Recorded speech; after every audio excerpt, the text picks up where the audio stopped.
Welcome to the Biker Protocol channel. I am Hollywood with Black Patch MC, and here is, I am Picasso with the Eagle Riders MC here in and Las this Vegas. is.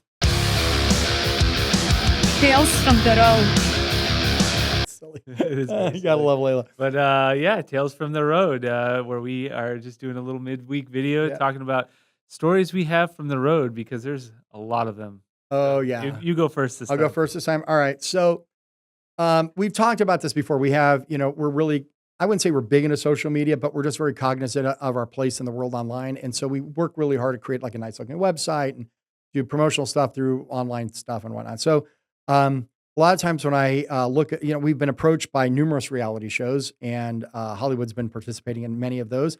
So we've been on a bunch of TV shows. We talked about it once before on the channel, but whenever I see weird opportunities, then I kind of jump on it. And so whenever we were asked to do anything as a club, my first reaction is generally yes. So, which is usually gets us in a lot of trouble, but it's usually yes. A lot of fun. So I'm kind of going back in my head how this actually got started, but we were contacted originally to do a photo shoot, like a photo op with the Mr. NUTmobile.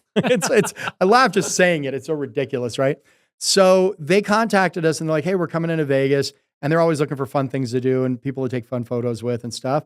And so they said, we're looking for a motorcycle club. They found us online and they said, we're looking for a motorcycle club. We'd love to do something with you guys. And so I'm thinking, well, rather than just do a photo shoot, let's do a whole day. I said, we'll take you guys on a whole tour of Southern Nevada and let's go out. We'll get on the bikes. We'll get some video of this. We'll turn this into like some crazy thing. And they were like all over that. So for a good 24 hours, we spent time with the Mr. NUTmobile, which incidentally travels with the Wienermobile, the Oscar. It's the same company. Oh, really? Yeah, it's the same. They're They're the same marketing company. Oscar Mayer Wiener, right? Is yeah, the the Wienermobile, right? Huh? Oscar Mayer, or is it like a totally different offshoot for the peanut? Is it? No, yeah, but it's the same company that runs both vehicles, Okay. I guess. Yeah, It's a marketing company. I guess that handles it for them. And so, so the NUTmobile it was. And so I said, well, listen, how about we do this? How about you guys come over to because we have a clubhouse. Why don't you come over to the clubhouse? We'll get situated. We'll do introductions and then we'll take you on a tour somewhere and we'll take you out of the area and we'll take you on a little tour. And so they were like, let's do it. And so because of that, one of your guys, Static, got a drone up. We got footage. And by the way, I'll put a link to the video down into the description so you can see the actual whole video that we created as part of our whole crazy experience with these guys. And it was just an absolute blast. And we took them all over the place, but we specifically took them to, it's a small town right out, or it's a small privately owned ghost town right outside the town of Nelson, Nevada. It's about an hour drive out of Las Vegas. And it's kind of a little bit of a tourist trap. It's like a privately owned ghost town. They own an old expired mine, gold mine, and they do tours there. And, but they also do like weddings and all kinds. It's like a whole facility, but it's really, really cool. And so we took them there. We thought it'd be kind of neat. And then we took them a little bit further up the road to the Colorado River. There's an overlook out there. And so it was just a blast. So like I said, I'll put the link to the description, but the whole experience was so bizarre. And I think the funniest part of the whole thing was when we were expecting him and the NUTmobile comes riding down the street to our clubhouse and all of our neighbors know us. I mean, we have a big flag in the front, everybody in the whole street knows we're a motorcycle club. We've been there for years. We're in a residential neighborhood. And so they all know us and they all love us. And we'll do a whole video about that, about how the neighbors treat us, which is kind of funny. But we're looked at as like the protectors of our neighborhood. So we're all standing out in front of the bikes and here comes the NUTmobile driving down the road and they park right in front of our place. And I'm not kidding you. Every single person within like a 5-block radius was there looking at this thing.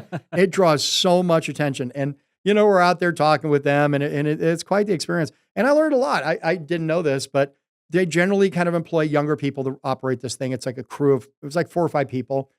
You have to be a college graduate. You have to have a degree to drive in the NUTmobile. It's a big deal. You have to have a degree? You actually have a degree, usually in marketing. Yeah. Okay, they're really big on that. Makes sense. Yeah. And they told me when they open auditions, so the contract to drive or participate in the vehicle is, it's a 1-year contract. So you're locked into, you're gone for a year and you live on the road for a year. It can be kind of fun. It can be. Well, if you're a young college kid right out of college, it's 20 something, right? And you're right out of college. It's a good experience. I guess it pays pretty cool. Yeah. They stay in nice hotels. It's kind of a crazy experience. And then they hand out, samples and flyers and all kinds of stuff and merch. And it was quite the experience. It was a ton of fun. I learned one thing I thought was really interesting. I don't think this is something it's well known, but so when they drive the NUTmobile, in case you didn't know this, So they're given a stipend, like a set amount of money that they can use to stay for their hotel stay wherever Yeah. they're going, right? And they plan ahead. They're given kind of a route, if there's like a car show or something that they can plant their vehicle at, and be a little bit of a spectacle, for lack of a better word, and draw people in and hand out, and ambassadors. There we go. So one of the things they do is that while they're on the road, so if they're going from, let's say, Vegas to Phoenix, right? They're on the road and somebody's driving the peanut mobile or the wiener mobile or whatever. So they have a stipend. And so what they do, it's not a ton of money, but it's a little bit. And so they're like a per diem. And so they call up into the next city they're going to and they start calling hotels.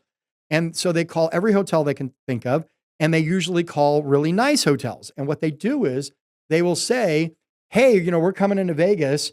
If we do a whole photo shoot and push you onto social media from our page, right, which has like a zillion followers, they're like, if you let us do a photo shoot in front of the marquee of the hotel, we'll flag you and single you out. Yeah. Will you give us a discount on the rooms? And nobody ever says no. So they stay in these like suites for next to nothing. And it's a brilliant idea, right? So the company lets them do that. And so they stay in nice hotels for next to nothing. That's pretty fun. It's pretty cool. So they have to hustle a bit. But let me tell you, the experience of being around that thing was funny. And we escorted them out. We took them on the highway, and I'm telling you, it draws a lot of attention. Yeah, You were there. I mean, it was crazy, Yeah. But I got to tell you, a little weird, but yeah, definitely a fun experience. So yeah, Yeah. there's our time with the peanut mobile. Yeah, definitely was interesting. The peanut mobile. Yeah, gotta love it. So what's yours? I want to hear your story. Well, this was just a lone writer story, I guess you could say. I had just left Sturgis. I had my group, but I was going to continue on, and I think I was going through. I'm going to butcher the name. It was either Beartooth or Sawtooth Highway. It's a beautiful, magnificent ride. Northern Wyoming. I'm totally butchering geography, there, but Okay. I was not good in geography. But it's a great ride. You're up at I think it's like over 10,000 feet. And anyways, coming down the other side, I was looking for a campground. And if you travel on your bike a lot and you do a lot of camping, you find that let's say you start at some campground, you wake up early in the morning as you can, and you get on the road. By the time, because you want to make your miles, put your miles in, a lot of times it's hard to find a campsite because you're getting in late. A lot of times, especially in the good camping season, campsites are full or whatever, or it just gets dark, and now you're just trying to find a dirt lot or something. It's not always ideal. And so I was having that trouble this whole trip. I kept running into either paying a stupid amount of money to get a campsite or getting a hotel because I just couldn't find a good spot. And I was going after I came down the other side of this mountain range, found this amazing little pull off, and no one was there. There's a river along it. I mean, there was even as I'm setting up the tent, all these cows came and just hung out with me. It was weird. They were attracted. And I have this photo. I'll have to put up. That is my bike and my tent surrounded by probably 30 cows. It was interesting. And so I'm sitting there and I'm like, oh, I got my own place and Well, wait, everything. it didn't smell too good, but Yeah. Got my own place and all that. Gonna just chill. And then as I'm setting up my little fire pit and kind of getting ready to make some food, a car pulls in. I'm like, damn it, now I've got someone here. Whatever. It was just one dude. He gets out his little dog and he just starts setting up his own little tent. And I was like, you know what? I'm gonna invite him over. So I say, I already got my fire pit made. You want to come hang out? And yeah, he comes over and hangs out. His dog was super cool. And he turned out to be a legit cowboy. I've never met a legit cowboy, to be honest. huh. He was just telling me this story of how he spent about 6 to 8 months, maybe even it was longer. I can't remember. This was a couple years ago. On the road on his horseback. So Huh. he was like a motorcycle or a biker, but way more hardcore. He Huh. was telling me he could do, I think it was 50 miles a day because of the horse. Yeah, right. Yeah. And some catchphrases because he's got that southern drawl or how do you say it? He said that this one time he was on the horse, it was raining like a cow pissing on a flat stone, and I was like, I'm gonna remember that. That's good. But he Okay. had this whole story. I'm gonna try to paraphrase it and make it a little short. But he went to Virginia City and he met this girl, and they pretty much fell in love. But he was on his way to, in all traditional cowboy sense, pay a debt. And he was like, "I'll come back, but I gotta go pay this debt." It's years. It was $50 or something. But he swore he was gonna pay it back. Huh. He's going on horseback. Anyways, he went and paid it. Came back, and I guess he rolled up to. I don't know if you've ever been to Virginia City. They've got the Yeah. traditional wooden walkways, whatever. Right. So Yeah. it's Yeah. like The sidewalks. Right. elevated to the road. And so the horse and him were kind of almost on level with that road. And he rolls up right in front of where this girl was working. She sees it and literally runs and jumps out onto the horse. And I'm like, oh my God. Like out of a movie. Yeah, you guys like rode off into the sunset. And he was like, no, she turned out to be batshit crazy. But I love it. But it was just like he we found love that that out there, yeah. later, but just the whole story of just it was cool sitting love it. there, like the things that you see on the road. I didn't expect that, and like literally when he was telling me the story, he was in tears. He was crying Really? because he was in love with this woman when he first met her. She turned out to be crazy, but he was literally crying. And I was like, I just met this dude, and he's crying right now. Wow. And it Big was tough cowboy, It and was it's like, just yeah.